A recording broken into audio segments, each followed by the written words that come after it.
Baik, selamat malam semuanya. Terimalah salam Budi saya, Namo Sang Hyang Namo Buddhaya. Sebelumnya, para hadirin semua, saya ingin menyapa. Di sini kita sudah bersama dengan Bante Candadamo. Selamat malam, Bante. Iya, selamat malam. Baik, Bante. Kemudian kita juga ada di sini Romo Singgi yang nantinya akan menjadi moderator di acara kita hari ini. Nah, selamat malam untuk Yang Mulia Biko Sangha, Yang Luhur Samanera Samaneri, Tata Silani, yang terhormat Romo Ramani, Bapak Ibu dan saudara-saudari sekalian, Buddha Nubawena Sotihotu. Dengan kekuatan nilai-nilai luhur Buddha, semoga kesejahteraan ada pada Anda semua. Perkenalkan, nama saya Anggriani Ongga, selaku MC kita pada hari ini. Nah, sungguh berbahagia kita semua bisa bertemu kembali nih di acara Sebulan Pendalaman Dhamma episode ke-14 dengan judul Ketagihan dan Keangkuhan Harus Ditinggalkan. Dengan narasumber kita ada Bante Candadamo, dan acara ini diselenggarakan secara live di Zoom dan di channel YouTube Dhamma Meta Jember serta Dhamma Televisi. Nah, agar acara ini dapat berlangsung dengan tertib dan hikmat, saya mohon untuk semua partisipan yang berada di Zoom dapat mengaktifkan kameranya dan dapat memposisikan kondisi mic dalam posisi mute. Nah, selanjutnya saya akan membacakan susunan acara kita hari ini, yaitu dimulai dengan pembukaan, kemudian nanti akan kita lanjut dengan menyanyikan lagu Kami Datang Bersujud, kemudian akan ada pembacaan nama Karapata untuk memulai acara kita hari ini, kemudian akan ada permohonan Pancasila, pembacaan Dhammapada, pembacaan profil narasumber, pemaparan materi, kemudian akan ada sesi dokumentasi, sesi tanya jawab, closing statement, penyerahan sertifikat, kemudian akan ditutup dengan pelimpahan jasa dan pembacaan nama Karapata. Nah, tanpa menunggu lama lagi, mari kita mulai acara hari ini dengan menyanyikan lagu pembukaan kita, yaitu Kami Datang Bersujud.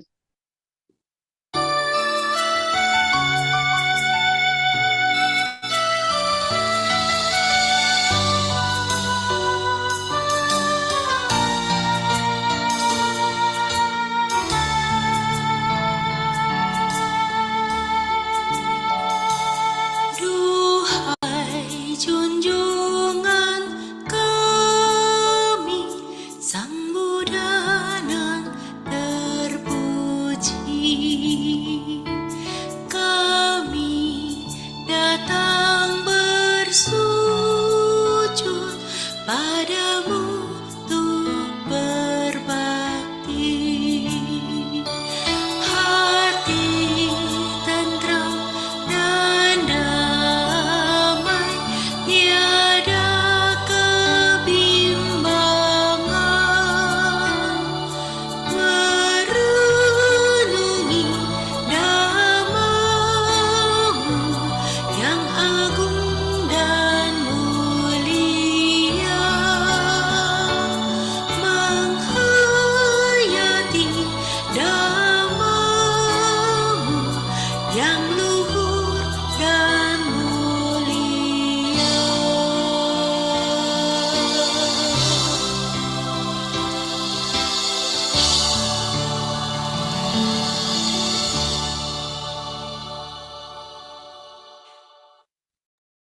Baik, selanjutnya marilah kita membacakan Parita Nama Karapata yang akan dipimpin oleh Romo Singgi.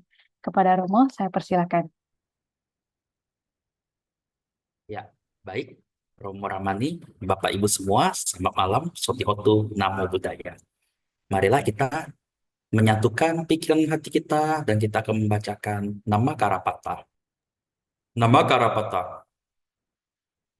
Arahang Sama Sambuddho Bhagawa.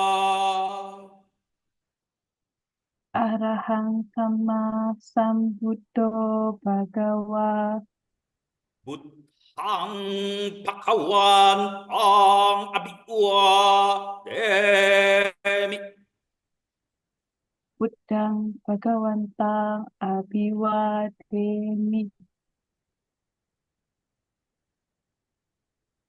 Wakato Bhagawat Ammo Wakato Bhagawata Dhammo Dhammang Namasami Dhammang Namasami. Supatipanno Bhagavato Sawaka Sangho Supatipanno Bhagavato Sawaka Sangho Sanghang Namami. Sanghang Namami.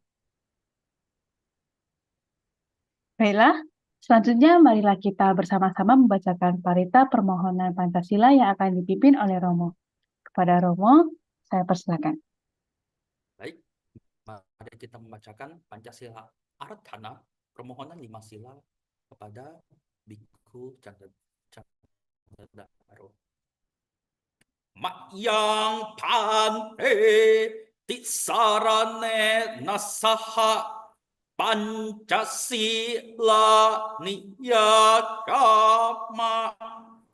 Dutiyampi Makyang Pante Tisarane Nasaha Pancasila Niyakama Tatiyampi Makyang Pante Tisarane Nasaha Pancasila Niyakama.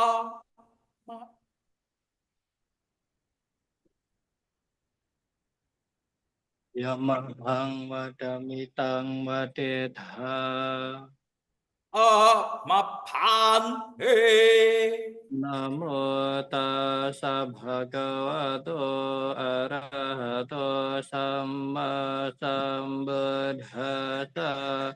Namo tassa bhagavato arahato samma sambuddhassa. Namo tassa bhagavato arahato samma sambuddhassa.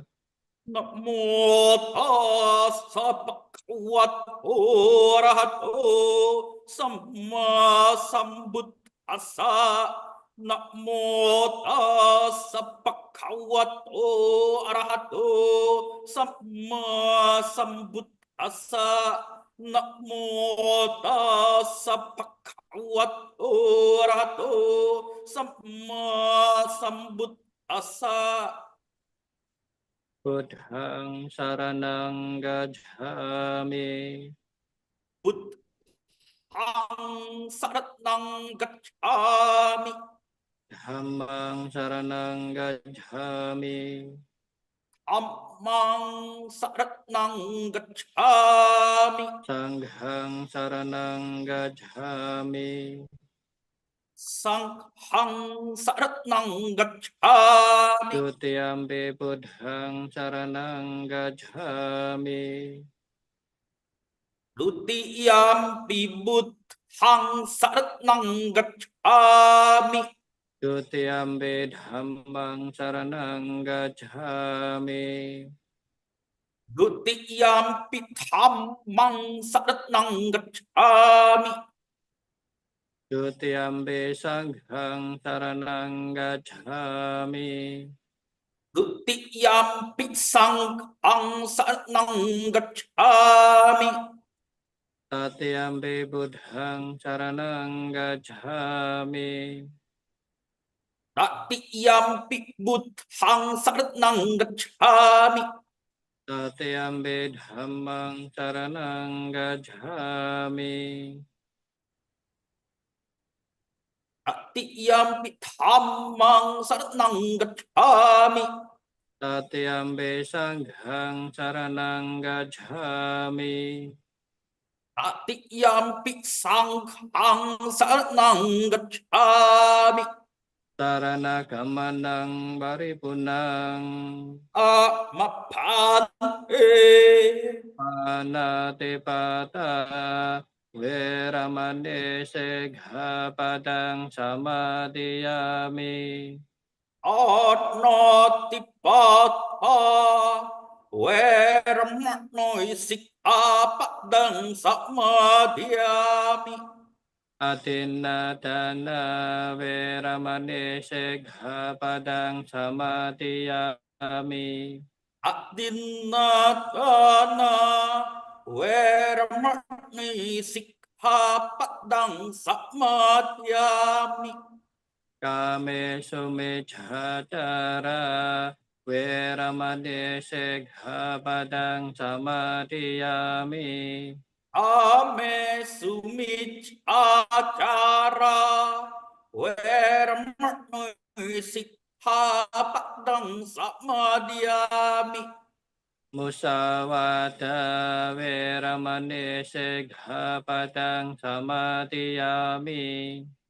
Musawata Weramani Sikkhapadang Samadhiyami. Suramera Majappamadadhana Veramani Sikkhapadang Samadhiyami. Durame Rayamajappamadadhana Weramani Sikkhapadang Samadhiyami. Imane panca sikkhapadane silena sugating yanti silena bhoga sampada silena niputing yanti tasma silang visodhaye. Amapante Satu Satu Satu. Baiklah para hadirin sekalian, selanjutnya marilah kita mendengarkan lantunan indah pada pembacaan Dhammapada yang akan dibawakan oleh Miss Almi. Dipersilakan. Pembacaan Kitab Suci Dhammapada Panhawaga Nafsu Nan Syakrat 341 Sarip Sine Nica Manasa Kawan Chan Uno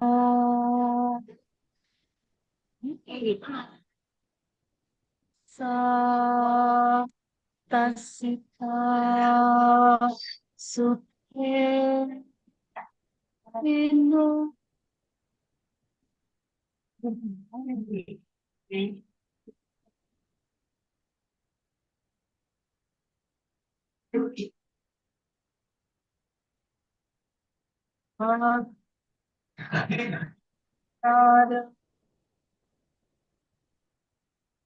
yang artinya dalam diri makhluk-makhluk timbul rasa senang mengejar objek indera dan mereka menjadi terikat pada keinginan indera karena cenderung pada hal-hal yang menyenangkan dan terus mengejar kenikmatan indera, maka mereka menjadi korban kelahiran dan kelapukan.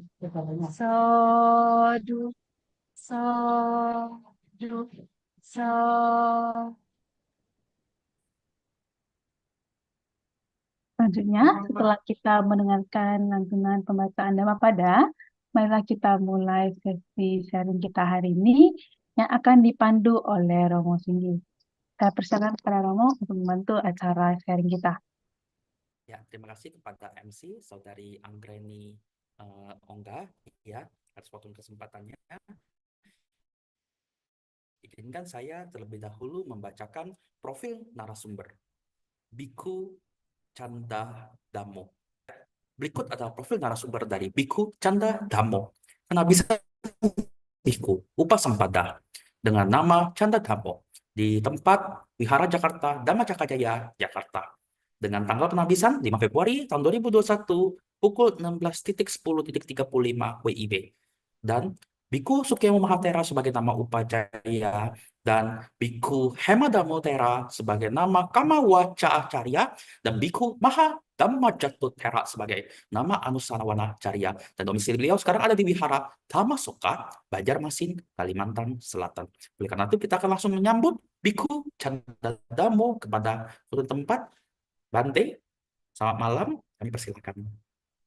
Ya, baik. Selamat malam, Romo. Ya, sebelumnya terpujilah Sang Buddha, Namo Buddhaya. Di sini saya akan berbagi atau mengulang dhamma yang berkenaan dengan tandha dan mana, yang artinya tandha ini adalah ketagihan, terus mana ini artinya adalah perbandingan. Kalau seumpama kita ini renung-renungkan di dalam kehidupan kita ini selalu memiliki yang namanya keinginan atau ketagihan itu sendiri, keinginan indriawi dan keinginan-keinginan yang lainnya. Nah, tanpa kita sadari maupun kita sadari pun tetap ada yang namanya tandha atau ketagihan dan perbandingan. Nah, di sini tugas kita sebagai umat Buddha yang sudah dijelaskan di dalam sutta yang bernama Tanha Sutta sendiri di Anguttara Nikaya kelompok 6. Di sana Sang Buddha menyarankan kita ini untuk meninggalkan ketiga hal ketagihan, yaitu tanha sendiri, dan ketiga hal lagi yaitu keangkuhan atau mana. Nah, tanha sendiri yang pertama adalah keinginan indriawi atau ketagihan indriawi. Di sini kita kalau menyadari bahwa ada yang namanya ketagihan di dalam diri kita, yaitu ketagihan melalui objek-objek pengindria, yaitu penglihat seumpama. Nah, karena kita memiliki ketagihan terhadap objek-objek indah, kita selalu mengejarnya. Nah, setelah kita mengejar objek-objek indria, kita melekatinya, menyenanginya, bergembira di objek-objek indria itu. Sehingga karena memiliki kesenangan, memiliki melekat, kita menjadi terbelenggu di sana. Nah, ini baru penglihat. Kemudian melalui ucapan, melalui objek suara.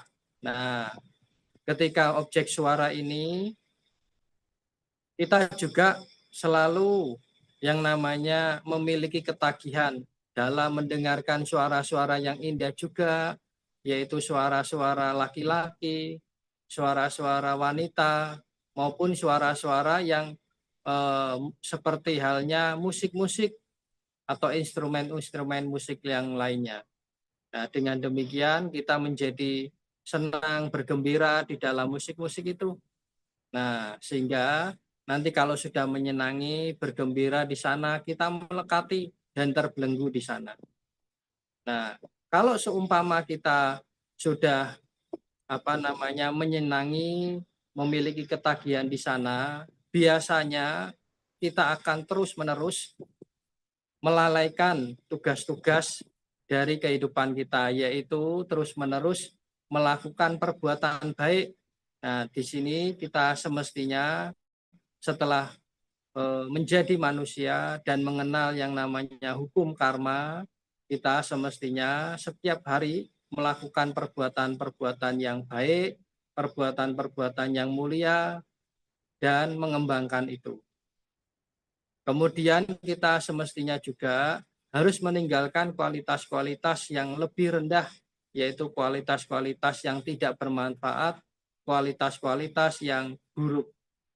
Nah, sedangkan karena kita di sini memiliki yang namanya ketagihan, kita terus-menerus mengejar yang namanya nafsu indria itu, sehingga kita lalai.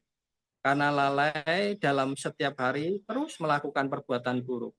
Nah, kalau seumpama kita melakukan perbuatan buruk, kita ini sudah mengenal yang namanya hukum karma, yaitu ketika kita melakukan perbuatan buruk, kita akan menerima yang namanya buah penderitaan.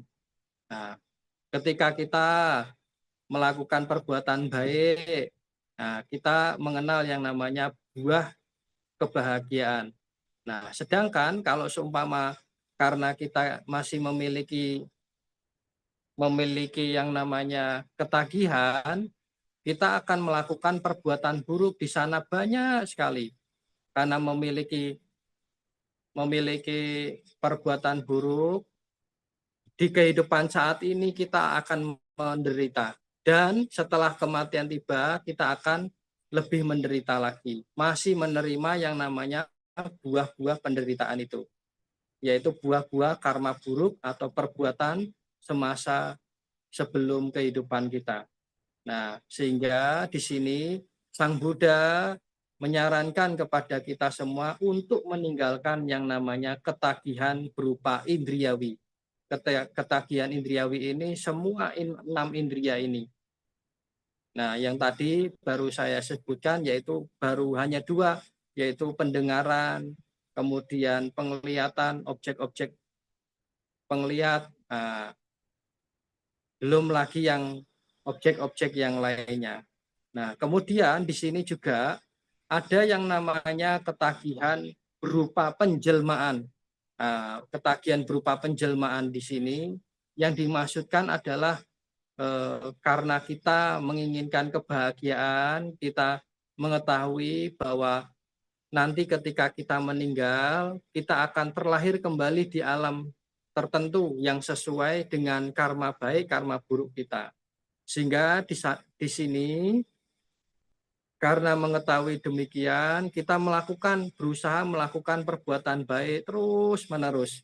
Sehingga kita ini memiliki yang namanya pikiran, yaitu pikiran untuk menginginkan kelahiran kembali di alam yang bahagia. Nah, sedangkan di sini yaitu kita terus-menerus menggebu-gebu memiliki ketagihan untuk menjelma, yaitu penjelmaan yang baru, yaitu kita akan menginginkan kelahiran di alam surga sana. Nah, tetapi ketagihan penjelmaan di sini harus ditinggalkan juga. Kenapa? Karena nanti kalau seumpama kita memiliki ketagihan ini, yaitu ketagihan berupa penjelmaan, nanti setelah dari alam manusia kita terlahir di alam bahagia, yaitu di alam surga nanti. Nah, di alam surga nanti di sana kita juga memiliki yang namanya usia.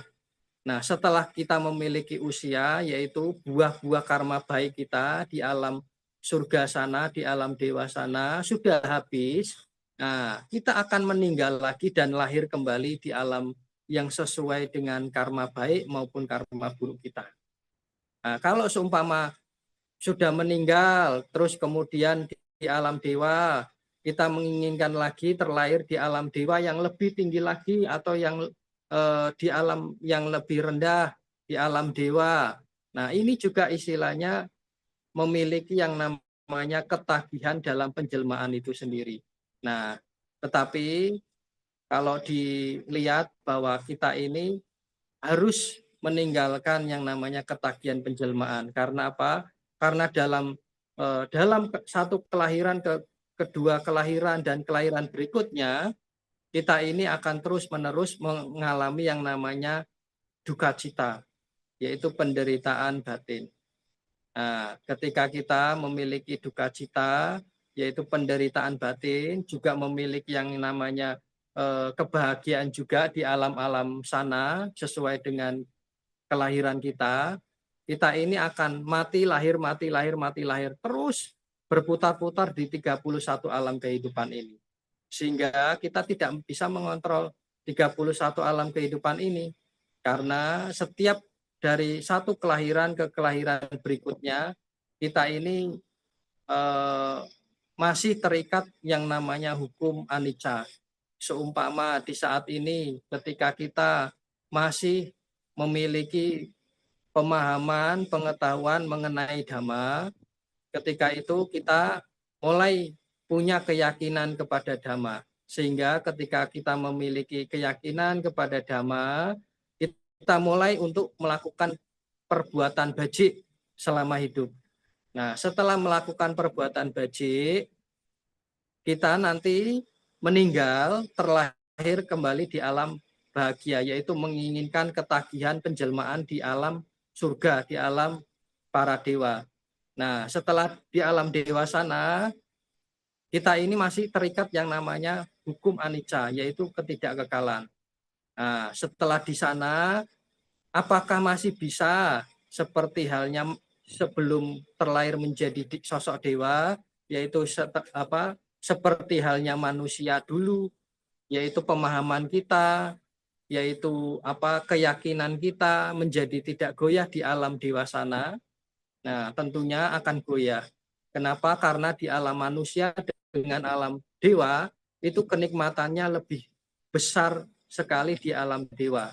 Karena memiliki kenikmatan besar di alam dewa, kita nantinya bisa menjadi lalai. Nah, karena menjadi lalai, kita di sana akan selalu menghumbar yang namanya nafsu-nafsu indria kita. Sehingga kelahiran-kelahiran berikutnya bisa naik nanti kelahiran di alam surga yang lebih tinggi, atau bahkan semakin turun di alam dewa, yaitu mati di alam kelahiran tusita, kemudian lahir kembali di alam Catumarajika, seumpama seperti itu. Nanti setelah dari sana kita masih bersenang, setelah bersenang terus meninggal dunia, terlahir lagi sesuai dengan karma baik maupun karma buruk kita. Nah, sehingga tidak akan ada habisnya, yaitu mati lahir di 31 alam kehidupan ini, yaitu terus-menerus masih memiliki yang namanya ketagihan indriawi dan ketagihan penjelmaan itu.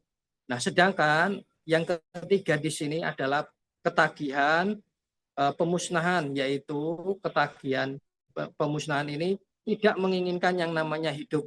Nah, bisa seperti halnya orang-orang di luaran sana menginginkan bunuh diri, yaitu mengakhiri hidup ini, karena hidup ini adalah dia mendapatkan banyak yang namanya penderitaan, mendapatkan yang namanya masalah-masalah, sehingga dia frustasi, dia menginginkan mengakhiri hidup.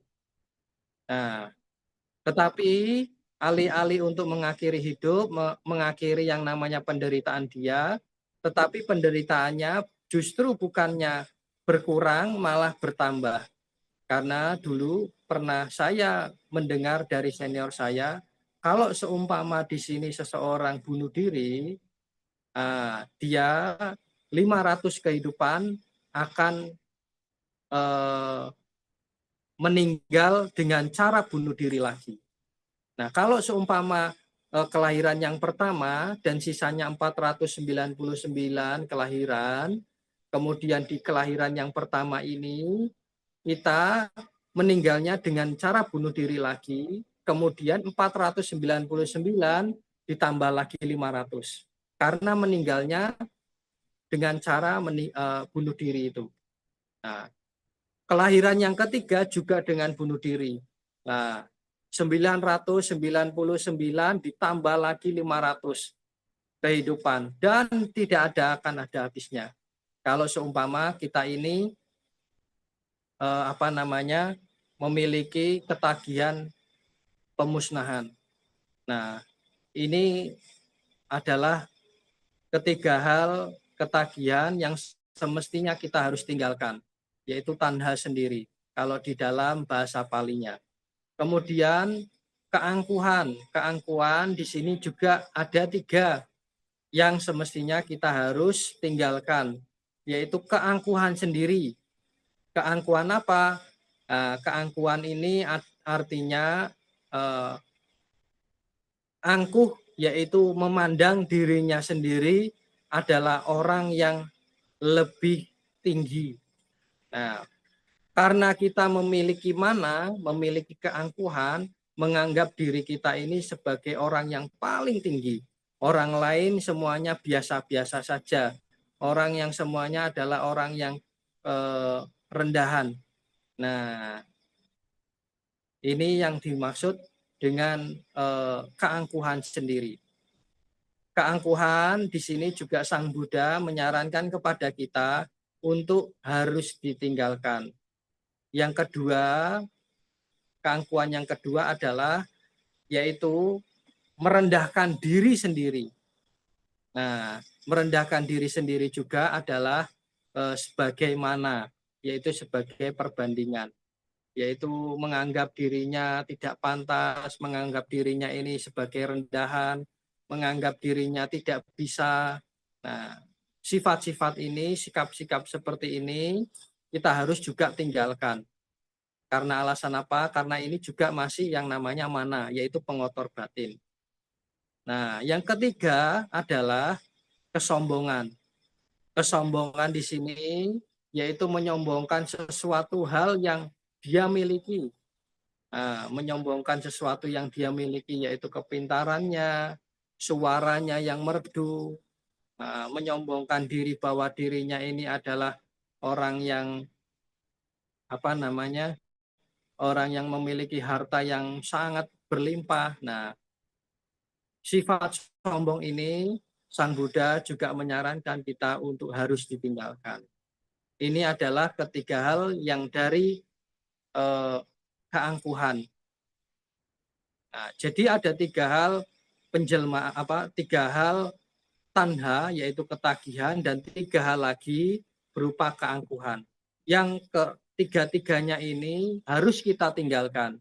Karena kalau seumpama dalam kelahiran ini kita masih memiliki keenam hal tersebut, nah, kita ini setiap hari kita akan berbuat yang buruk-buruk, yaitu perbuatan buruk ini yang nantinya akan menghasilkan penderitaan untuk kita dan makhluk lain. Karena memiliki penderitaan, kita ini bisa sesuai dengan penderitaan kita, yaitu terlahir di alam-alam yang sesuai dengan karma buruk kita, yaitu bisa terlahir di alam neraka, bisa terlahir di alam binatang, alam peta, alam asura. Nah, di sini juga ada yang namanya sutta yang mana menjelaskan bahwa kalau seumpama kita di kehidupan saat ini, yaitu memiliki aktivitas yang menghasilkan menyakitkan, yaitu dari aktivitas pikiran, ucapan maupun badan jasmani yang menghasilkan menyakitkan, tentunya ketika kematian tiba dan kelahiran kembalinya, kita juga akan di alam yang menyakitkan. Nah, ketika terlahir di alam menyakitkan, yaitu kontak-kontak yang menyakitkan akan datang pada kita. Nah, kemudian karena kontak-kontak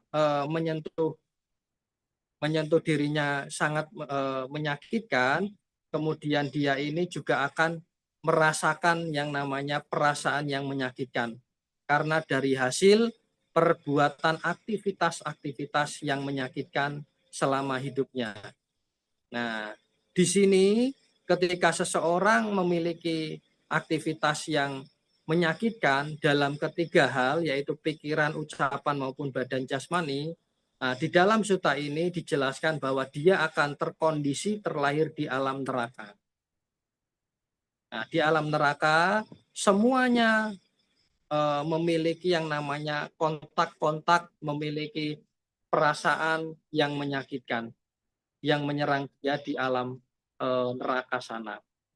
Nah, tetapi kalau seumpama di sini yang kedua, kalau di kehidupan saat ini kita melakukan perbuatan baik, yaitu kita melakukan aktivitas aktivitas melalui pikiran, ucapan, dan badan jasmani yang menghasilkan menyenangkan, kita setelah kematian tiba dan kita akan terlahir kembali di alam yang menyenangkan. Nah, karena terlahir di alam yang menyenangkan, kontak-kontak yang menyenangkan pun akan menyentuh kita. Kemudian karena kontak-kontak menyenangkan, perasaan muncul, yaitu perasaan yang bahagia, menyenangkan juga. Nah, ketika setelah di sini bisa dikatakan sebagai ketika kita melakukan perbuatan baik melalui pikiran, ucapan maupun badan jasmani, ketika meninggal dunia kita terlahir di alam yang bahagia, yaitu alam surga, alam para dewa yang keagungan gemilang. Nah, di suta ini dikatakan seperti itu.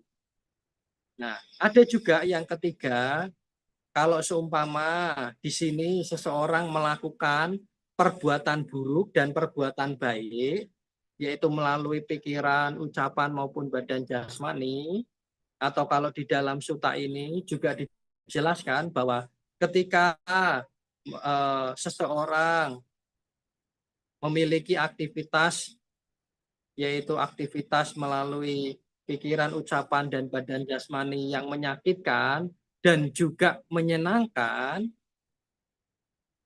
ketika meninggal dunia, dia akan terlahir kembali di alam menyenangkan dan alam alam yang tidak menyenangkan. Yaitu di sini disebutkan sebagai alam, yaitu satu alam manusia lagi. Kalau kita seumpama di sini melakukan perbuatan baik dan perbuatan buruk, kita bisa terkondisi terlahir sebagai manusia lagi. Kemudian kita bisa terlahir sebagai dewa juga, tetapi dewa ini yaitu dewa yang tingkat yang biasa-biasa saja. Nah, kemudian di sini juga akan terlahir sebagai makhluk yang lebih rendah, yaitu beberapa makhluk rendah lainnya. Seperti halnya ketika di sekitaran kita melihat bahwa ada yang namanya kucing atau anjing. Nah, ketika satu hewan peliharaan itu biasanya dirawat dengan baik sekali. Walaupun dia sudah terlahir di alam rendah, yaitu di alam binatang, tetapi dia masih memiliki yang namanya kontak-kontak atau perasaan yang menyenangkan juga, yaitu dia lahir di alam binatang, dia menderita, memiliki yang namanya kontak-kontak dan perasaan yang menyakitkan menyentuh dia, tetapi di sini juga memiliki sentuhan-sentuhan, yaitu kontak-kontak yang menyenangkan berupa dia ini makan dengan makanan yang pilihan. Kemudian ketika dia mandi disalonkan. Satu kali mandi perawatannya bahkan bisa puluhan juta. Nah, ini yang dimaksud terlahir di beberapa alam yang lebih rendah. Jadi kalau seumpama kita ini masih memiliki yang namanya 3 ketagihan itu dan 3 hal lagi keangkuhan, kita di dalam kehidupan ini, di 31 ke alam kehidupan ini, kita terus-menerus berputar-putar. Kadang di bawah, di alam neraka, di alam binatang, alam peta, dan alam asura. Kadang di alam manusia, nanti kadang lagi di alam para dewa, Satu Maharajika, Tusita, Yama, Tawatingsa, dan seterusnya. Nanti bisa jatuh lagi ke alam manusia, nanti bisa terprosok lagi menjadi alam neraka, terus berputar-putar di 31 alam kehidupan ini. Nah, kita akan capek sendiri dan kita akan terus-menerus mengalami yang namanya penderitaan di situ banyak sekali. Nah, inilah Bapak Ibu yang semestinya diketahui setelah diketahui, kita semestinya belajar untuk sedikit demi sedikit untuk mengurangi yang namanya ketagihan-ketagihan indriawi kita, ketagihan-ketagihan penjelmaan kita, ketagihan-ketagihan berupa pemusnahan. Nah, juga belajar untuk memusnahkan atau mengurangi sedikit demi sedikit, yaitu keangkuhan. Keangkuhan sendiri, kemudian sikap merendahkan diri sendiri, kemudian sikap sombong. Nah, kita harus perlahan demi perlahan. Setiap hari kita harus renungkan, setiap hari kita harus kikis yang namanya keangkuhan itu. Nah, dengan demikian ketika seseorang memusnahkan atau meninggalkan tiga ketagihan dan ketiga hal keangkuhan itu, di sini di Sutta juga dijelaskan, maka seseorang itu yang bisa disebut sebagai orang yang telah memotong ketagihan. Nah, kemudian melepas yang namanya belenggu. Kemudian dan dengan sepenuhnya menerobos keangkuhan, ia telah mengakhiri penderitaan. Yang artinya di sini Bapak Ibu, kalau seumpama benar-benar kita mencabut ketiga hal, yaitu ketiga hal ketagihan, kemudian benar-benar mencabut lagi ketiga hal berupa keangkuhan, sampai akar-akarnya kita tidak perlu menderita lagi, yaitu menderita di 31 alam kehidupan ini, yaitu harus yang namanya mati lahir, mengalami yang namanya usia tua, yang mengalami yang namanya penyakit dan kematian. Nah, kita tidak perlu menderita lagi, atau bisa diartikan sebagai kita telah bebas dari segala penderitaan, yaitu telah mencapai nibbana. Nah, inilah Bapak Ibu yang semestinya kita praktekkan di dalam keseharian, yaitu terus-menerus mengurangi, mengikis, mencabut, dan menyingkirkan yang namanya tiga ketagihan dan tiga keangkuhan di dunia ini. Nah, inilah yang semestinya kita ketahui pada malam hari ini. Semoga Bapak Ibu bisa memahaminya, yaitu bisa mempraktekkan juga. Setelah mempraktekkan juga harus memiliki yang namanya keyakinan kepada Buddha Sasana ini. Sabe sata bhawantu sukitata, semoga semua makhluk hidup berbahagia. Sadu, sadu, sadu. Ya, terima kasih Bante atas uraiannya mengenai ketagihan ya Bante ya. Selagi kita menunggu pertanyaan di Zoom dan di YouTube ya panca indera, sehingga di mana lingkungan itu mengkondisikan kita bisa baik atau buruk Bante. Nah, pertanyaannya itu, adakah cara untuk kita itu selalu mengkondisikan hal-hal baik yang selalu muncul setiap saat? Sorry, suara Romo terputus-putus, bisa Oh, diulang? suaranya Iya. terputus-putus, Bro, ya. Intinya yang mau saya tanyakan adalah, apakah mungkin kalau kita selalu mengkondisikan karma baik itu selalu berbuah terus, Karma baik, selalu selalu berbuah? berbuah. Kalau mengondisikan karma baik selalu berbuah, kita semestinya harus memahami yang namanya hukum karma. Karena Sang Buddha sendiri menjelaskan bahwa seseorang tidak bisa mengatur yang namanya karma itu. Yaitu karma ini adalah hukum yang terus berputar-putar. Nah, yang memiliki hukumnya sendiri. Nah, kita tidak bisa melawan yang namanya hukum karma ini. Tetapi di sini kita juga harus walaupun kita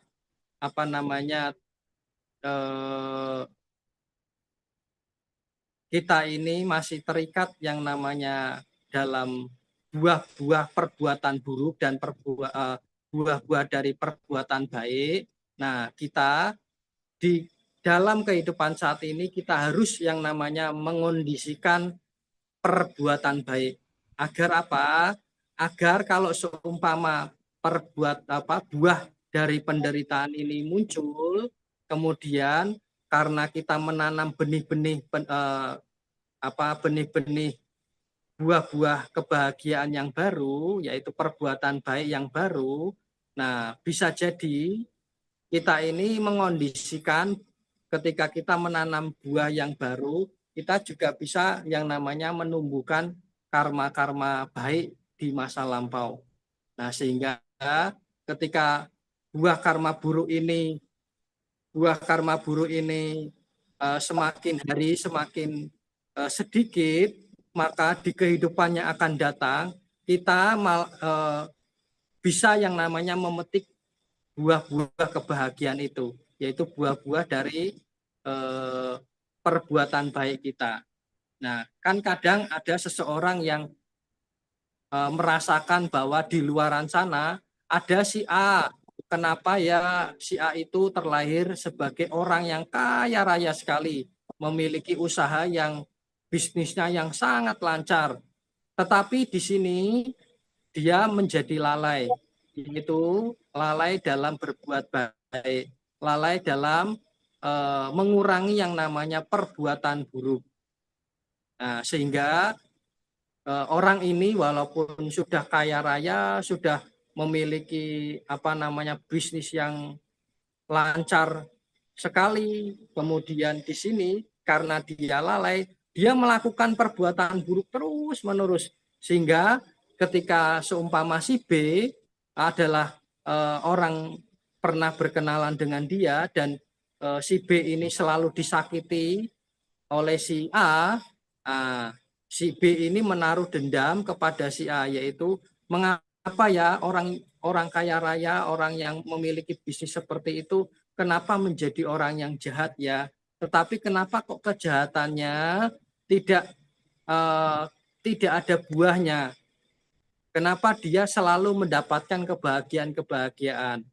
Nah, ini bisa kita lihat kalau seumpama dalam kehidupan saat ini, kita ini masih menerima buah dari perbuatan buruk kita, yaitu penderitaan dan kebahagiaan masih kita terima. Nah, kalau seumpama di kehidupan ini kita terus-menerus menanam benih-benih kebajikan, terus-menerus. Nah, di kehidupannya akan datang, karena kehidupannya akan datang, setelah kehidupannya akan datang kita terlahir sebagai manusia lagi. Nah, penderitaan kita ini hanya berkurang setelah berkurang, penderitaan kita ini hanya sedikit saja. Bahkan seumpama ketika seseorang menanam 100 pohon mangga, setelah menanam 100 pohon mangga ini berbuah, yaitu buah penderitaan yang menimpa kita pada kehidupan saat ini, yaitu kita terus harus menerus memetiknya, harus menikmati buah-buah penderitaan itu. Nah, ketika setelah meninggal dunia dari alam manusia, kemudian terlahir lagi sebagai manusia lagi, buah dari buah mangga ini sudah tidak berbuah.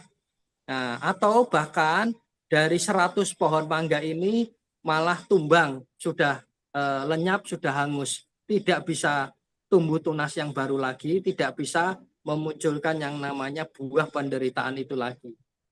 Nah, sehingga karena buah penderitaan sudah habis, maka kehidupannya akan datang.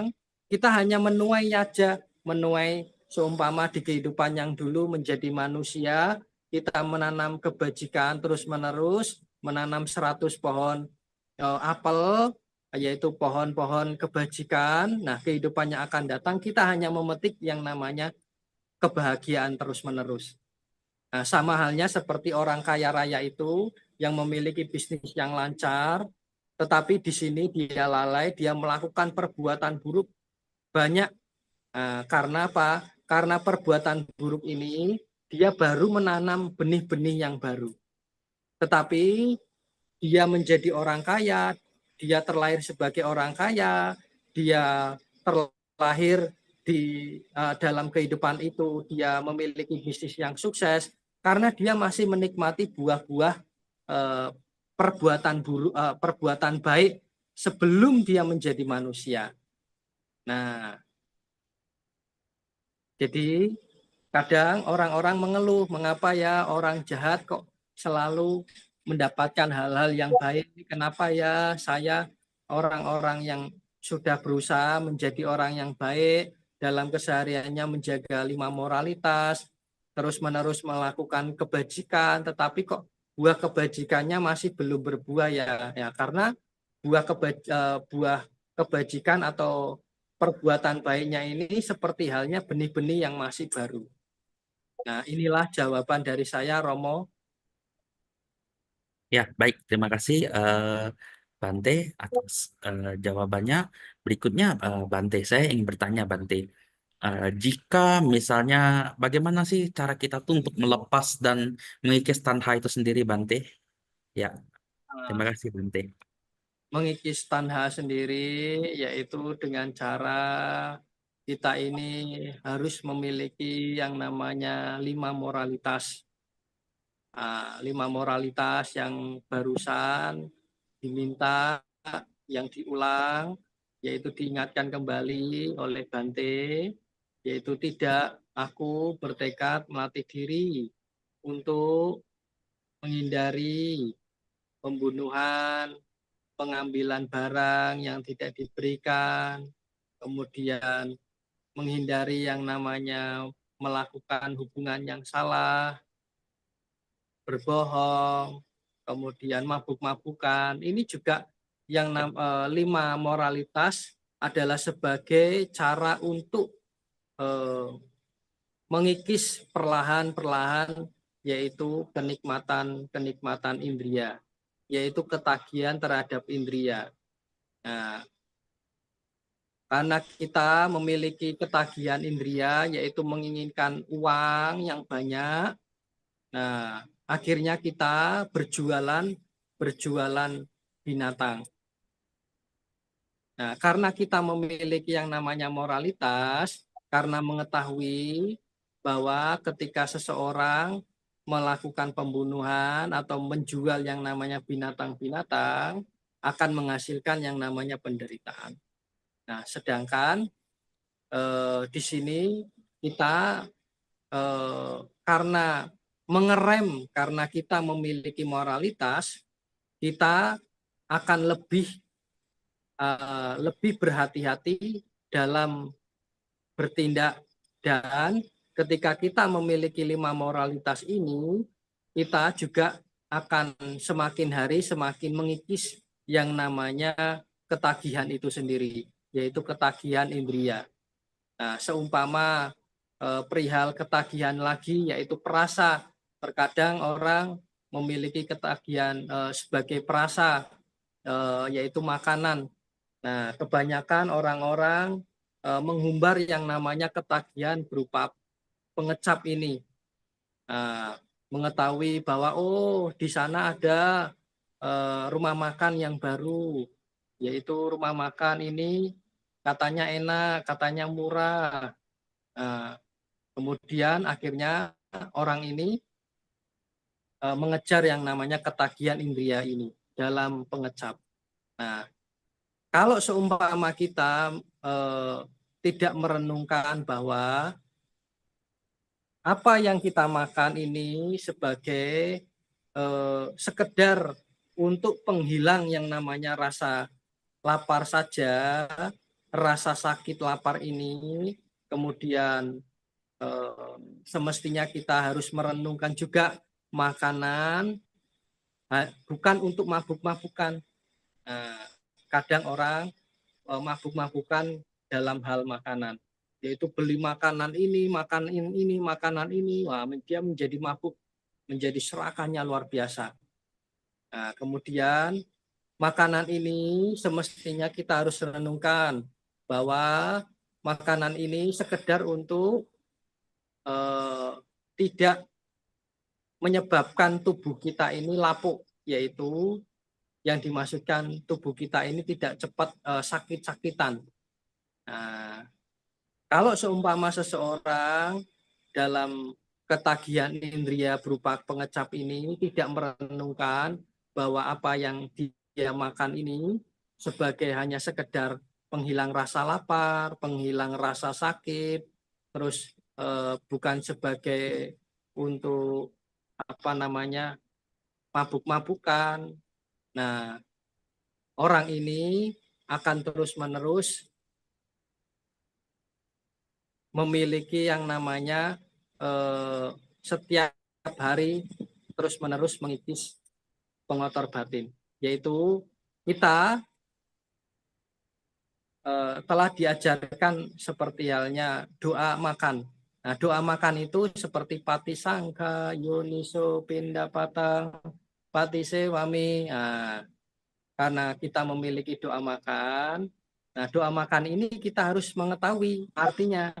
Nah, setelah mengerti artinya, kita ketika mau makan, nah ya sudah, kita merenungkan dulu, oh makanan ini semestinya hanya untuk menghilangkan rasa lapar, bukan untuk mabuk-mabukan, tetapi untuk menghilangkan rasa sakit, nah, untuk menjaga tubuh kita ini supaya tidak cepat lapuk.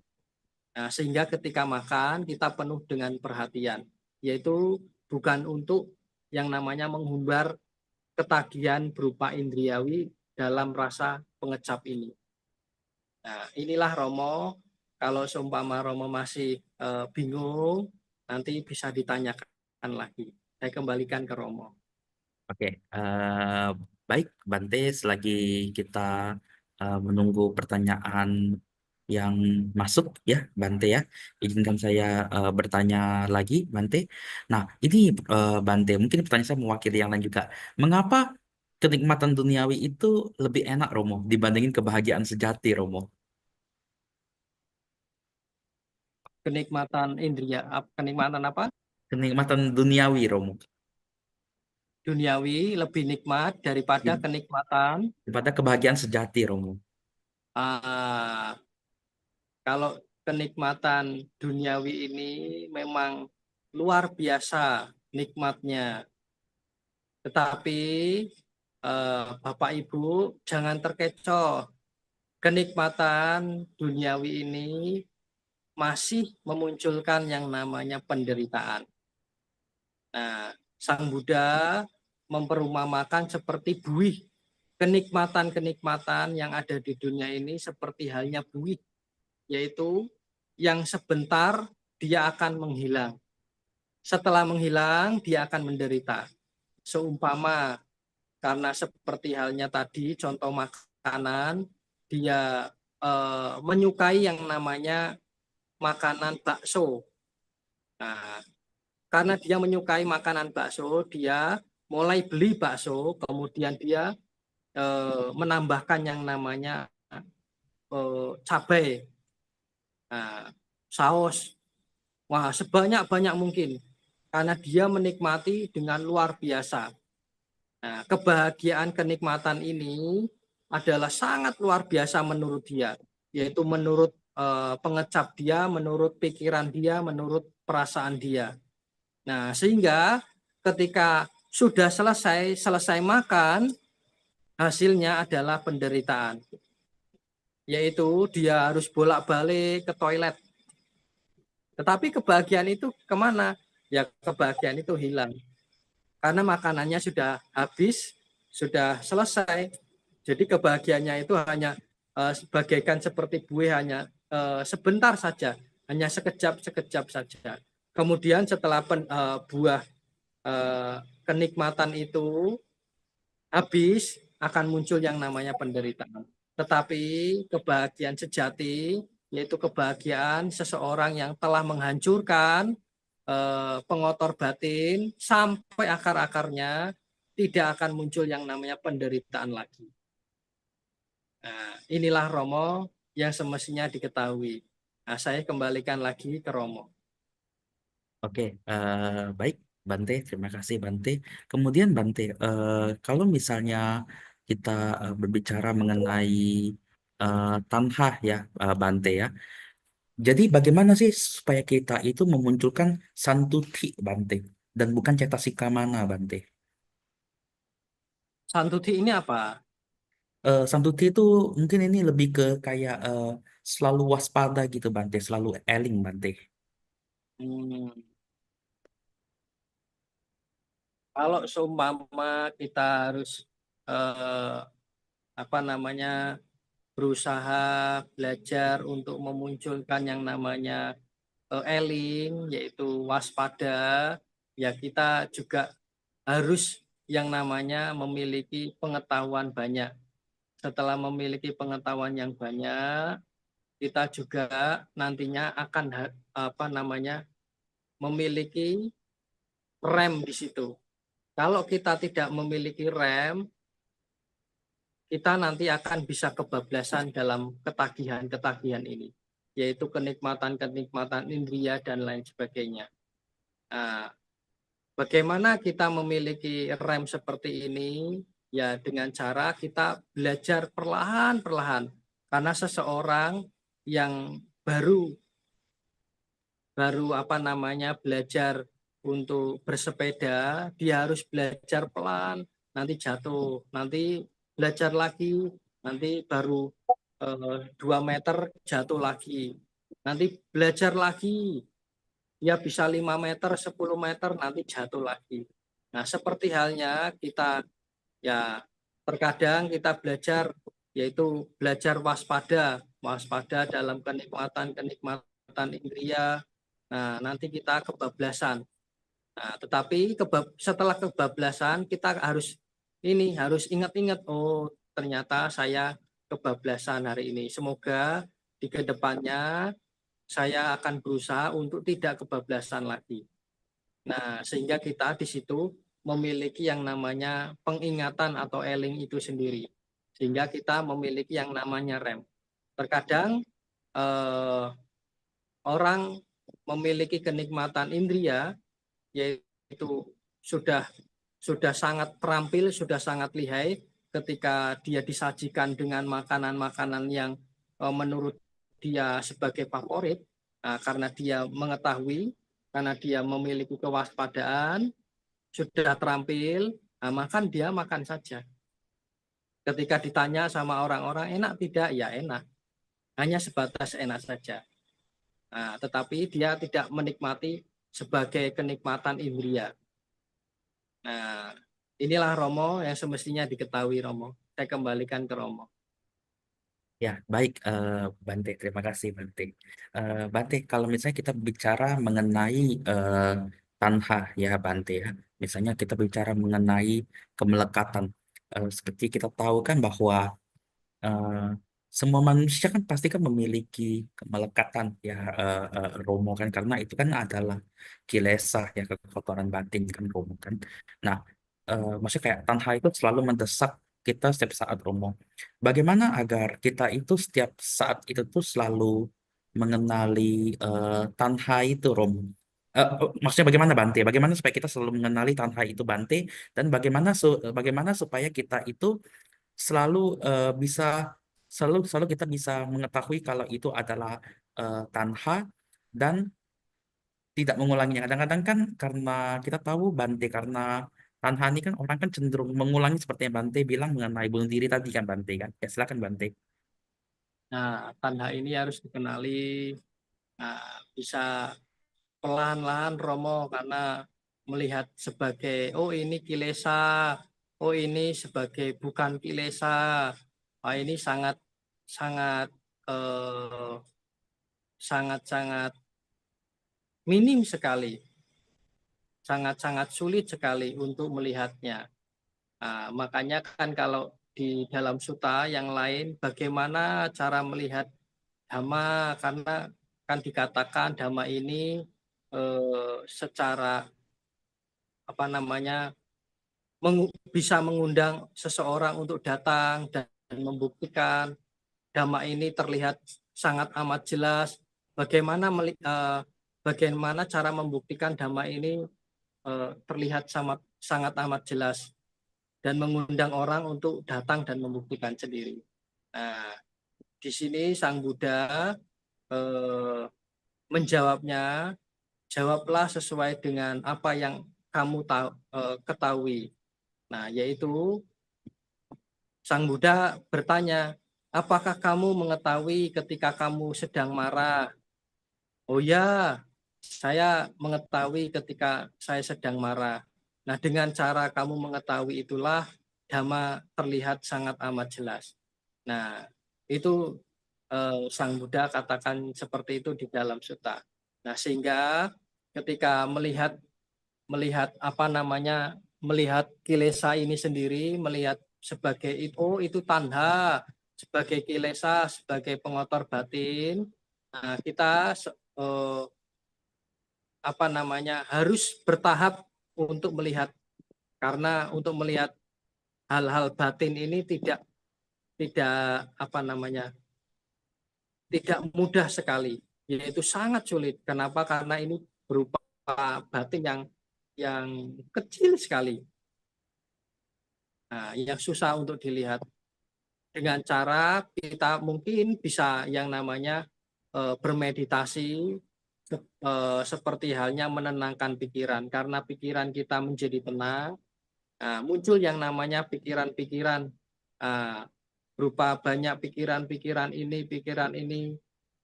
Nah, di situ kalau seumpama kita melihat dengan jelas, melihat dengan sebagaimana adanya, kita bisa memilah-milah, bisa menamai dia. Oh, ini pikiran mengenai kebencian. Oh, ini pikiran yang namanya keserakahan. Oh, ini pikiran yaitu delusi, yaitu berangan-angan terhadap hal-hal yang belum pasti. Oh, ini mengenai perihal ini dan itu dan lain sebagainya. Nah, sehingga ketika mulai belajar bermeditasi, sehingga kita bisa lebih mengenali yang namanya, oh ini ada yang namanya kilesa pada diri kita. Nah, tetapi untuk belajar meditasi sendiri harus belajar yang sesuai dengan Dhamma, yaitu melihat sebagaimana adanya, tidak terbawa yang namanya oleh pengotor batin. Nah, dengan demikian ketika muncul bentuk-bentukan pikiran, kalau kita tidak terbawa arus adalah bagus. Kalau kita terbawa arus, yaitu arus pengotor batin, kita menjadi lalai. Yaitu kita tidak melihat dengan jernih, tidak melihat sebagaimana adanya, tidak melihat sebagai kebijaksanaannya seperti apa. Sehingga ketika melihat seperti itu, kita semakin hari semakin tidak bisa memahami bahwa oh itu adalah sebagai tanha, yaitu sebagai kenikmatan atau ketagihan indriawi yang muncul pada diri saya. Tetapi kalau seumpama dari meditasinya kita benar, dengan pemahaman benar, dengan penglihatan yang jelas, nah, oh ini muncul yang namanya bentuk-bentuk pikiran, saya sedang memikirkan hal-hal berupa kebencian. Nah, kebencian ini semestinya harus saya tinggalkan. Nah, dengan cara demikian, setelah selesai dari meditasi, ketika dalam kesehariannya dia seumpama muncul pikiran kebencian terhadap orang, nah, dia sudah mulai punya yang namanya warning di sini, yaitu punya sinyal alarm bahwa oh ini adalah pikiran kebencian. Nah, dia sudah mulai berhati-hati dan dia akan memiliki yang namanya keterampilan kalau dia selalu terus-menerus mencoba untuk mengembangkan yang namanya meditasi itu sendiri, Romo, yaitu melihat bentuk-bentuk pikirannya dia. Nah, inilah Romo, saya kembalikan ke Romo. Ya, Bante, ini menarik ya, karena kan kalau kita bicara mengenai meditasi, ya pasti kan juga ada orang yang berlatih meditasi kan Bante dengan tujuan untuk mengikis kilesa Bante. Tetapi kan seperti yang kita tahu kenyataannya, ada orang yang berusaha untuk mengikis kilesa. Tetapi setelah itu ketika kita melihat sikap dan respon orang itu, ada tidak semua, tapi ada satu dua orang itu yang malah muncul mananya Bante ya, malah muncul kesombongannya dan muncul perbandingan. Misalnya saya meditasi, kamu enggak, kayak gitu tuh. Kemudian juga menilai orang, oh kamu enggak meditasi nih, jadi kilesanya banyak Bante. Misalnya seperti itu. Dari respon seperti ini Bante, yang saya mau tahu adalah the way of thinking, cara berpikirnya. Apa yang menyebabkan orang tersebut bisa menjudge atau melontarkan kata-kata seperti itu. Padahal kita tahu kan kalau harusnya lenyapnya kilesa orang kan semakin damai kan Bante kan, bukan semakin muncul perbandingan. Maksudnya di sini apa yang salah Bante? Cara berpikirnya kah? Cara dia melihat suatu objek kah? Atau memang di sini pengalaman pertama dia sehingga dia tuh merasa semangat orang harus ikut dengan dia, Bante. Menurut Bante seperti apa? The way of thinkingnya, Bante. Silakan, Bante. Ya, jadi ketika bermeditasi terkadang banyak para berumah tangga yang memiliki keahlian, oh saya sudah bisa bertahan duduk bermeditasi selama 1 jam, 2 jam, 10 jam, bahkan hingga 24 jam. Ketika dia berhasil, dia memunculkan yang namanya mana itu sendiri, yaitu perbandingan. Ini loh saya sudah berhasil bermeditasi selama 24 jam tanpa gerak sedikit pun.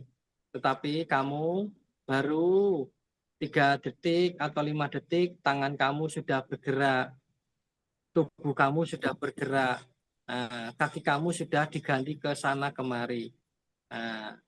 Kenapa meditasinya dia memunculkan perbandingan?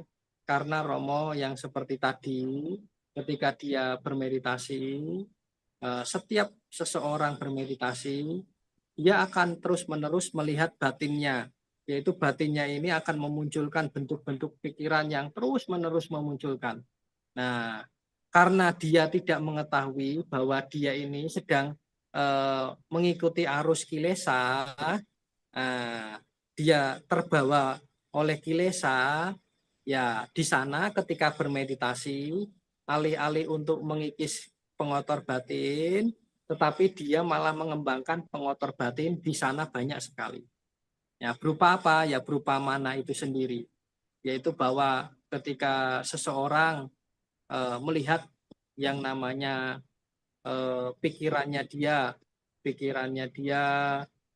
berupa keserakaan, kebencian, berupa kebodohan batin. Nah, nanti setelah selesai dari bermeditasi, dia karena sebelum meditasi itu dia mengembangkan pengotor batin. Nah, setelah bangkit dari meditasi dia mulai yang namanya memunculkan kesombongan untuk ke orang-orang. Karena apa? Karena dalam meditasinya, dalam 24 jam tanpa gerak, dia mulai dari detik 00, dia memulai meditasi sampai hingga selesai bermeditasi, dia selalu mengikuti yang namanya kilesa itu sendiri, yaitu pengotor batin. Nah, karena mengikuti arus ini, dia menjadi terbelenggu, menjadi tertarik di sana. Ketika selesai dari meditasi, dia bangkit. Nah, yang dimunculkan adalah pengotor batin dia. Yang artinya di sini yang dia praktekkan selama meditasi bisa jadi adalah hal yang menyimpang. Nah, ketika seseorang bermeditasi, semestinya bukan mengikuti arus pengotor batin, tetapi kita harus melihat sebagaimana adanya batin kita seperti apa. Oh, ketika ini muncul, yaitu pikiran kebencian. Oh, ternyata kebencian ini seperti ini. Kemudian direnung-renungkan, kemudian dipilah-pilah. Oh, ternyata perihal ini adalah tidak baik, sehingga pikiran ini dihilangkan. Ketika keserakan muncul, oh Keserakahan muncul, kemudian ditimbang-timbang dengan bijaksana, dengan melihat sebagaimana adanya, oh ternyata ini keserakahan. Nah, keserakahan yang ada pada saya harus ditinggalkan juga. Nah, dengan demikian ini cara untuk bermeditasi ketika muncul yang namanya pengotor-pengotor batin, yaitu harus menyingkirkannya, bukan mengikuti, bukannya mengembangkan pengotor batin itu, tetapi dari meditasi kita harus mengikis terus-menerus. Nah, inilah Romo, mengapa seseorang bisa menyombongkan diri walaupun dia sudah bermeditasi lebih daripada kita. Nah, saya kembalikan ke Romo. Ya, Bante. Terima kasih Bante. Ya, memang kalau misalnya kita bicara mengenai fenomena ini, memang berarti maksudnya seperti pemahaman seseorang memang ada yang seperti itu kan Bante kan. Tapi pertanyaannya adalah sebenarnya apakah kilesa di dalam dirinya itu adalah hanya sebagian, ataukah mungkin orang itu tuh terlalu bersemangat ya sehingga dia berniat membagikan tapi tanpa sadar kan, kan seperti yang kita tahu kan kalau semakin kita eh, menggunakan panca indera, maksudnya semakin kita terus berbicara, lengahnya justru semakin kelihatan kan Bante kan, atau mungkin hanyalah sebatas orang itu lengah dan mungkin mengikuti polanya kalau menurut Bante. Nah, bukan karena lengah saja Romo, karena dalam meditasinya dia juga dia terbawa oleh pengotor batinnya dia, yaitu dia mengembangkan yang namanya moha, yaitu delusinya dia. Nah, Oh.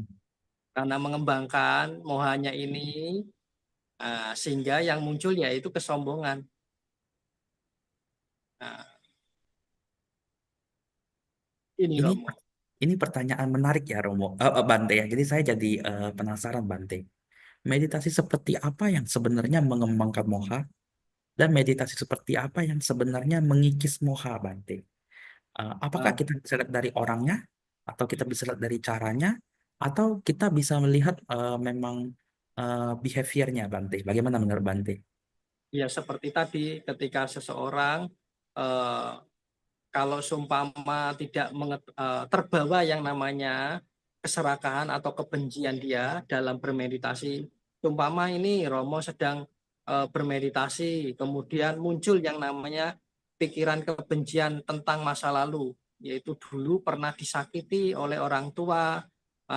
Ketika melihat pikiran itu, bentuk-bentuk pikiran, Romo menjadi terbuai, menjadi mengembangkan pikiran kebencian itu, yaitu, wah saya benci sekali dengan orang tua saya. Suatu saat ketika saya sudah dewasa, atau saat ini saya sudah dewasa, waktunya saya balas dendam. Dengan cara apa? Ketika orang tua nanti sakit, saya tidak akan pernah menolong dia. Nah, kenapa? Karena ketika bermeditasi, menemukan yang namanya memunculkan bentuk-bentuk pikiran kebencian ini dan mengembangkannya. Nah, ketika pikiran sedang memikirkan hal itu, mengembangkan pikiran kebencian, di sinilah moha. Kita terdelusi, kita batin kita bodoh melihat sebagaimana adanya, melihat bahwa ini bukan sebagai pengotor batin, tetapi melihat sebagai kebencian itu sendiri. Hmm. Nah, karena terbuai oleh moha itu, kita batinnya menjadi bodoh, yaitu melihat terus, bukannya mengetahui bahwa kalau seumpama melihat sebagai itu bukan moha, ketika muncul pikiran kebencian bahwa oh dulu pernah disakiti orang tua seperti ini, seperti ini.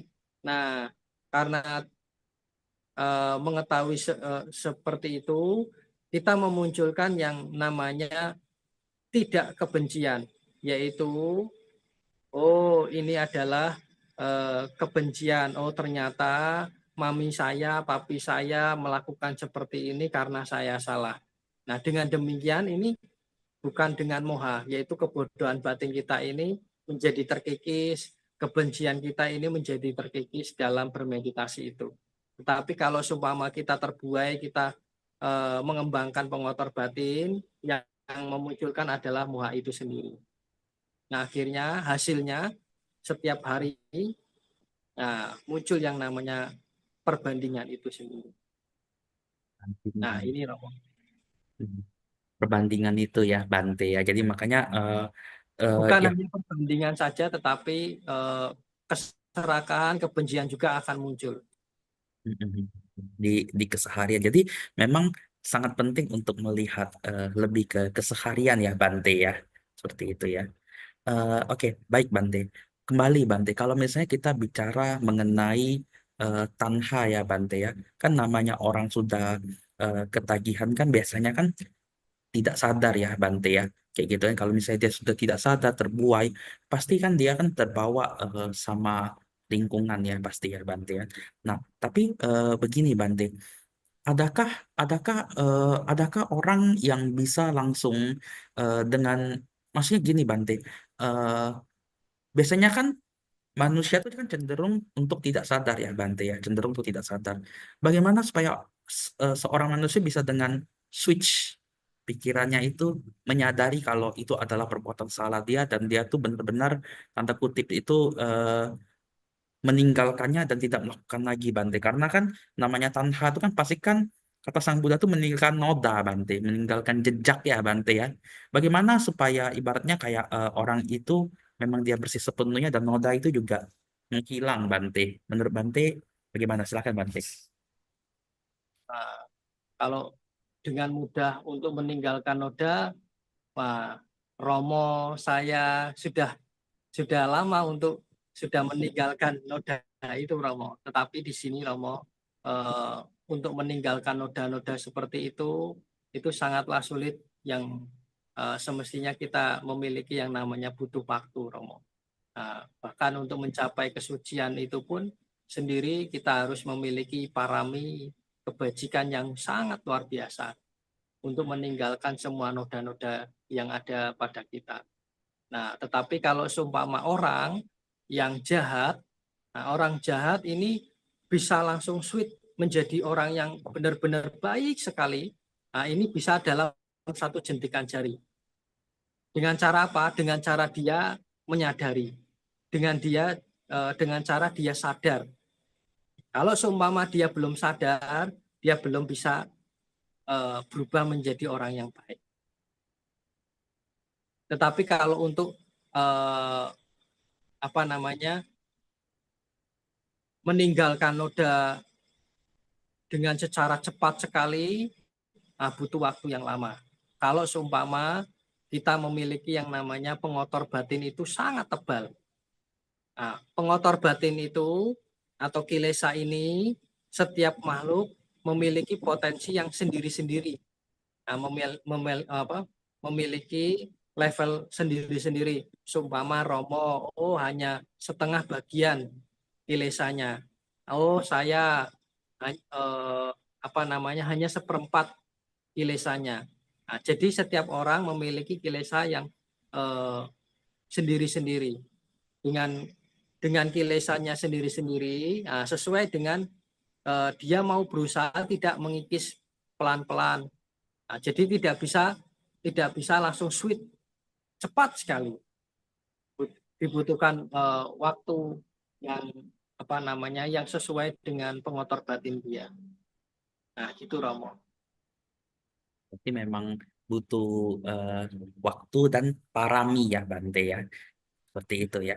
Tapi begini Bante, satu hal lagi Bante. Kalau misalnya kita kupas ya Bante ya, katanya kan orang sendiri kan bisa mengenal dhamma itu kan sangat sulit ya. Karena sendiri juga berkaitan dengan yang Bante bilang bahwa ada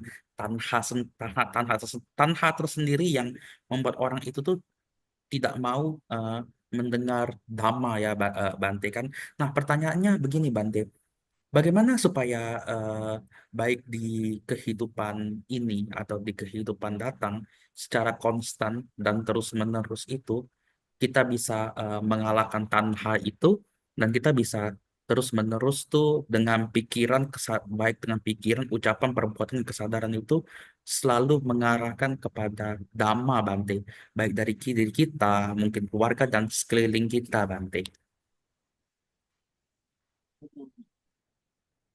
Karena kita masih terikat yang namanya hukum anicca, Romo.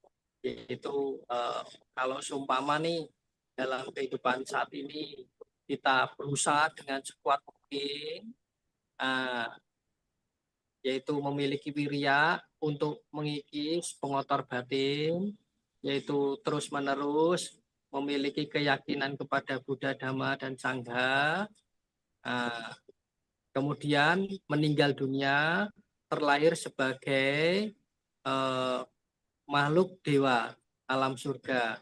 Setelah di alam surga, pertanyaannya apakah Romo masih memiliki semangat untuk mengikis kilesa itu sendiri, mengikis yang namanya ketagihan itu sendiri, karena semuanya masih terbuai yang namanya ketagihan, masih terbuai yang namanya ketagihan indriawi itu sendiri. Nah, tetapi di sini Romo, pernah saya menanyakan perihal ini, kalau seumpama semuanya masih terikat yang namanya hukum anicca, bagaimana Bante?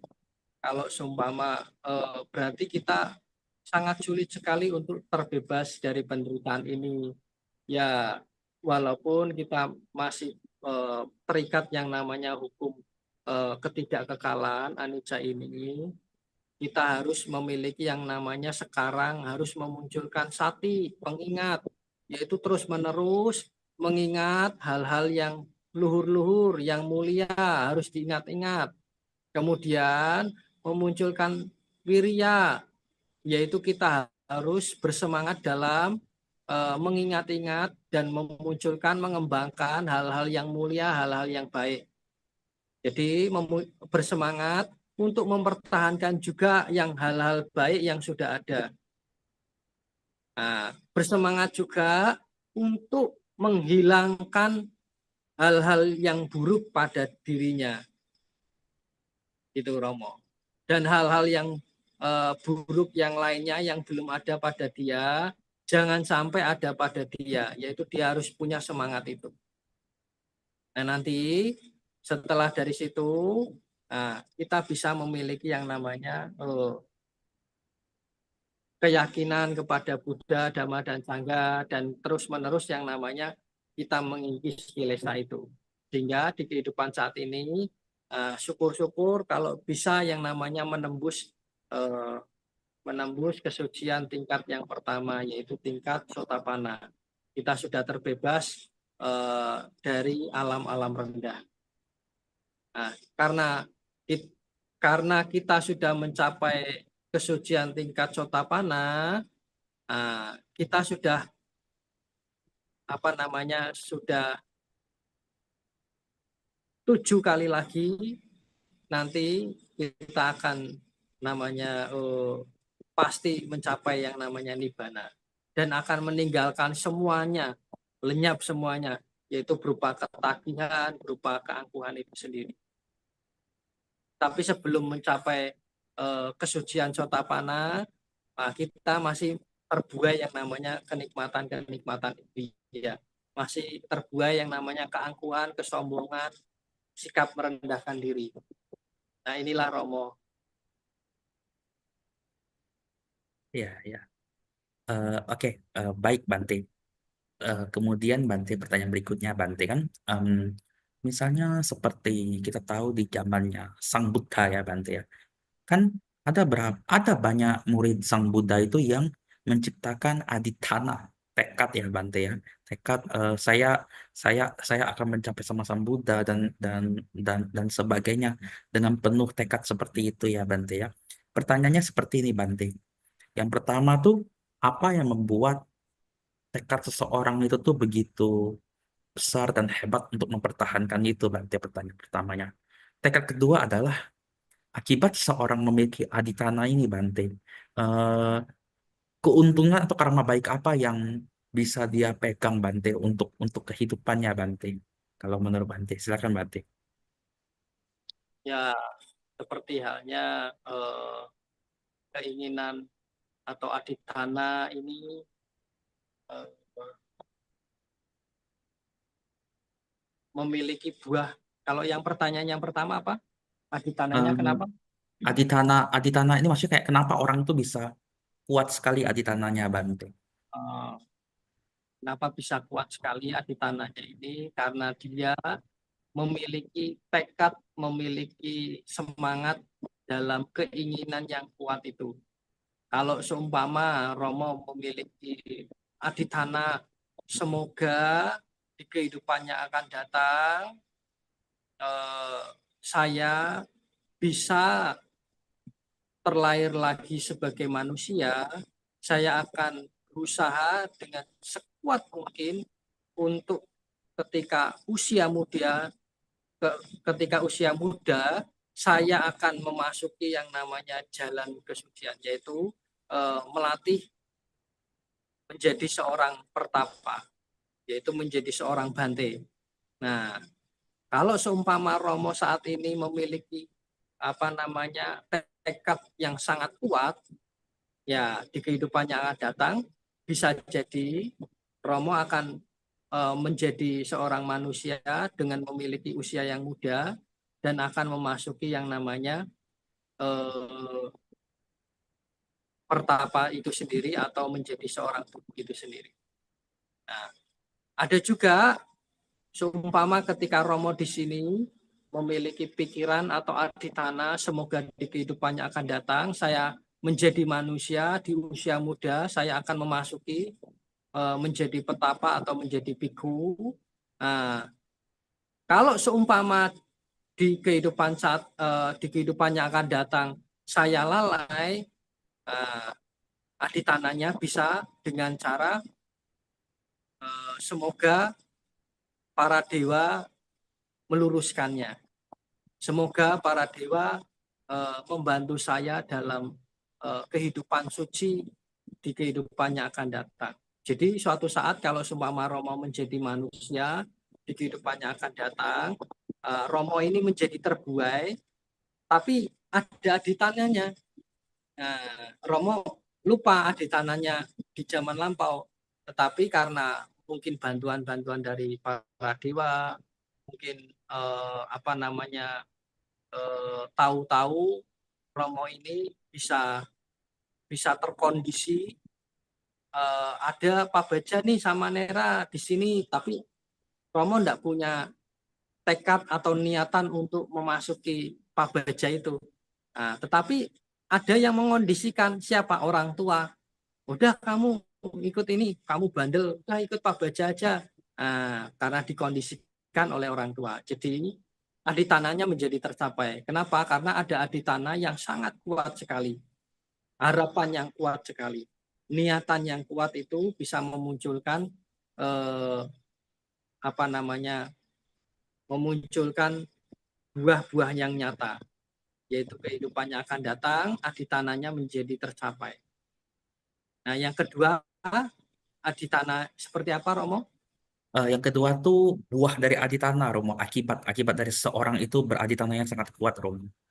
Nah, buahnya, buah dari aditana adalah buahnya menjadi tercapai.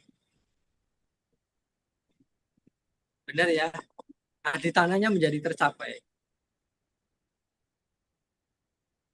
Ya Romo. Ya Bante. Memang maksudnya kayak tadi yang Bante katakan tuh ada benernya. Makanya tetangga bilang itu adalah mukjizat ya Bante ya. Seperti misalnya mungkin seseorang memiliki janji atau di tanah di kehidupan lampau seperti apa, dan kita tahu bahwa para dewa itu mereka itu hidupnya bukan kayak manusia ya, Bante ya, bisa beribu-ribu tahun kayak gitu. Dan katanya di bahkan even now maksudnya sekarang pun juga banyak para dewa tuh yang masih merupakan murid Sang Buddha itu karena bagi mereka tuh kayak di Tawatimsa itu masih fresh 25 hari ya katanya Bante ya.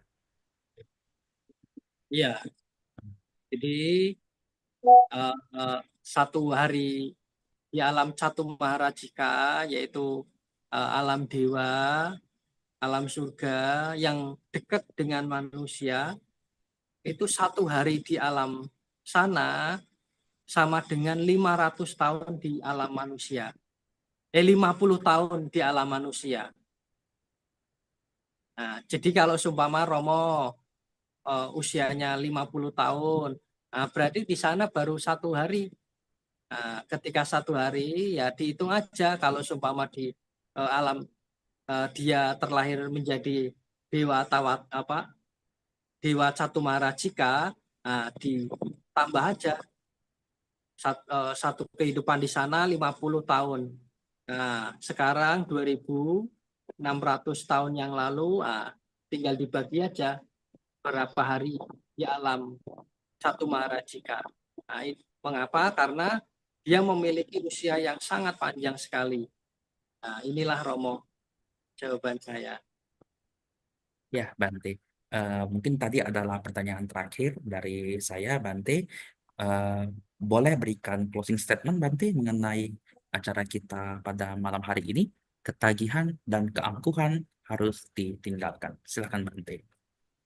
Ya, jadi Bapak Ibu sebagai penutup bahwa kita sebagai umat Buddha harus berusaha untuk mengikis atau harus yang namanya menghilangkan ketagihan, menghilangkan yang namanya keangkuhan pada diri kita, yaitu ketagihan terhadap kenikmatan indria, kemudian ketagihan terhadap penjelmaan yang baru.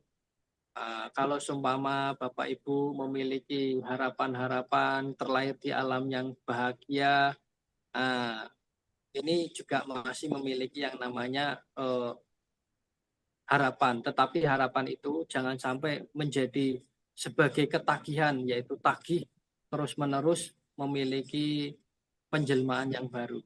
Nah, kemudian ketagihan terhadap pemusnahan, kemudian keangkuhan, jangan sampai menganggap dirinya ini lebih tinggi dan orang lain itu menjadi biasa-biasa saja atau rendahan. Kemudian kita harus juga yang namanya meninggalkan, mengikis kesombongan kita. Kita juga harus yang namanya meninggalkan yang namanya merendahkan diri sendiri. Nah, hingga ketika hal ketagihan itu ditinggalkan dan ketika hal keangkuhan ditinggalkan, maka Bapak Ibu di kehidupan saat ini maupun di kehidupan yang akan datang akan memiliki yang namanya kebahagiaan. Nah, inilah penutupan dari saya. Semoga Bapak Ibu semua berbahagia, semoga kita sehat-sehat selalu, semoga semua makhluk hidup berbahagia. Sabbe sata bhavantu Vidittata. Satu,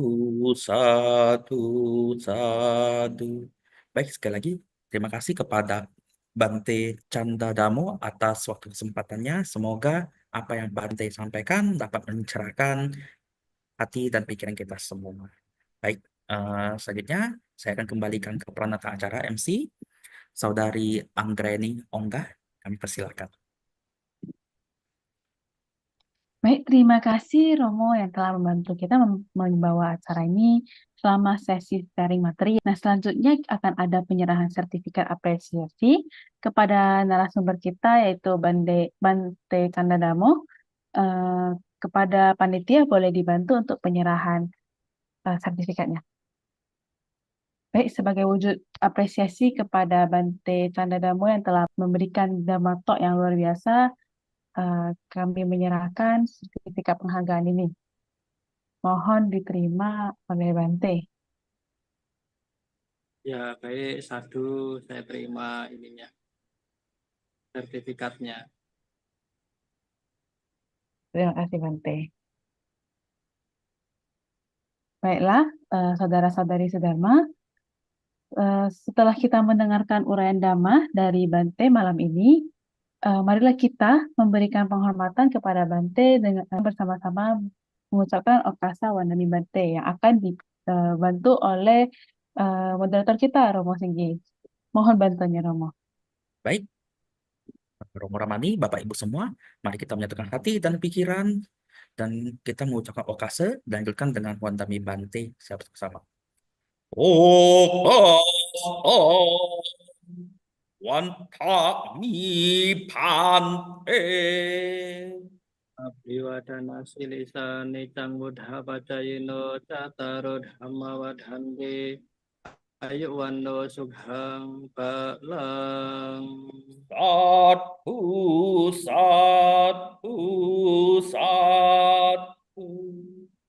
Baik, terima kasih. Saya kembalikan ke pelantar acara. Baik, terima kasih Romo. Selanjutnya kepada Bante, apakah boleh membantu memandu kami untuk melakukan pelimpahan jasa? Ya, baik. Mari kita limpahkan jasa kebajikan ini kepada mereka yang sudah mendahului kita terlebih dahulu, seperti anak keluarga, para leluhur kita. Semoga mereka semua mengetahui akan kebajikan pada malam hari ini.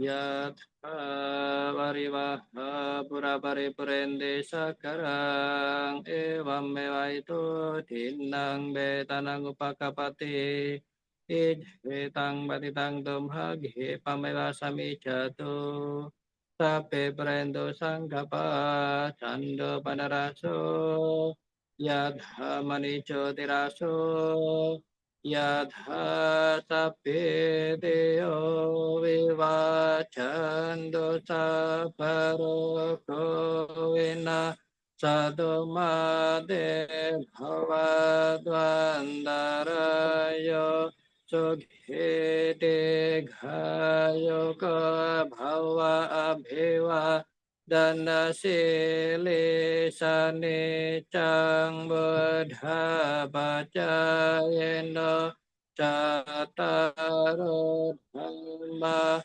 wadhante ayuwando sukhang balang bhavatu sabba manggalang raghando sabba dewata sabba buddhanubhavena sada sodhi bhavantu te bhavatu sabba manggalang raghando sabba dewata sabba dhammanubhavena sada sodhi bhavantu te bhavatu sabba manggalang raghando sabba dewata sabba sanghanubhavena sada sodhi bhavantu te.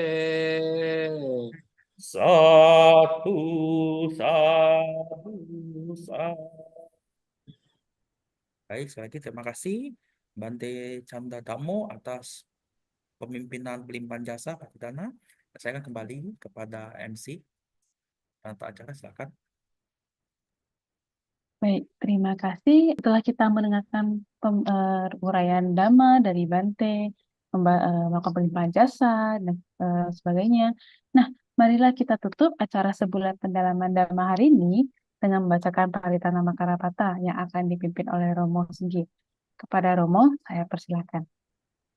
Baik, mari kita tutup acara pada malam hari ini dengan membacakan nama Karapata. Arahang Samma Sambuddho Bhagawa. Arahang Sama Sambuddho Bhagawa. Buddhang Pakawantang Abhiwademi. Buddhang Bhagawantang Abhiwademi. Swakato Bhagavatat Ammo. Swakato Bhagavata Dhammo. Dhammang Namasami. Dhammang Namasami. Supatipanno Bhagavato Sawaka Sangho. Supatipanno Bhagavato Sawaka Sangho. Sanghang Namami. Sanghang Namami. Sabbe Sata Bawantu Sukitata. Semoga semua makhluk hidup berbahagia Satu, satu, satu. Ya, oke, silakan. Ada MC. Baik, terima kasih Romo Singgi yang telah membantu kita membawa acara ini yang bisa terus berjalan dengan tertib sampai akhir acara. Nah, selanjutnya sebelum kita mengakhiri Jum kita hari ini akan ada sebuah puisi yang akan saya bacakan. Suatu puisi karya Saudara Teddy dengan judul Menanggalkan Ketagihan dan Keangkuhan. Hidup ini seperti kertas putih, diisi hal-hal baik atau buruk, itu pilihan. Bila buruk, segeralah tanggalkan. Ketagihan duniawi bukanlah hal yang baik. Keangkuhan juga harus segera ditanggalkan. Munculkan rasa syukur, memiliki apa yang ada, menikmati apa yang ada. Hal baik ditanamkan dalam hidup, mengakarlah pada kebajikan, membuahkan hasil mulia dan berkah. Usaha demi usaha giat dilakukan, memupuk hasil yang terbaik. Semoga segala kenikmatan dunia dapat ditanggalkan demi masa depan. Semoga semua keangkuhan apapun ditinggalkan agar hidup lebih bebas. Semoga segala kebaikan berkembang biak menghiasi lembaran kehidupan dengan jutaan warna kebajikan. Sadu, sadu, sadu. Nah, selanjutnya setelah kita melewati serangkaian acara hari ini, kami juga membukakan kesempatan kepada Bapak, Ibu, Saudara-saudari sedharma yang ingin melakukan kebajikan-kebajikan lainnya, yaitu dengan melakukan berdana ataupun penyokongan perkembangan muda dhamma yang akan dipaparkan melalui slide pengumuman yang Bapak Ibu lihat pada layar Zoom masing-masing.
Baik, sekianlah acara sebulan pendalaman Dhamma kita episode ke-14 hari ini.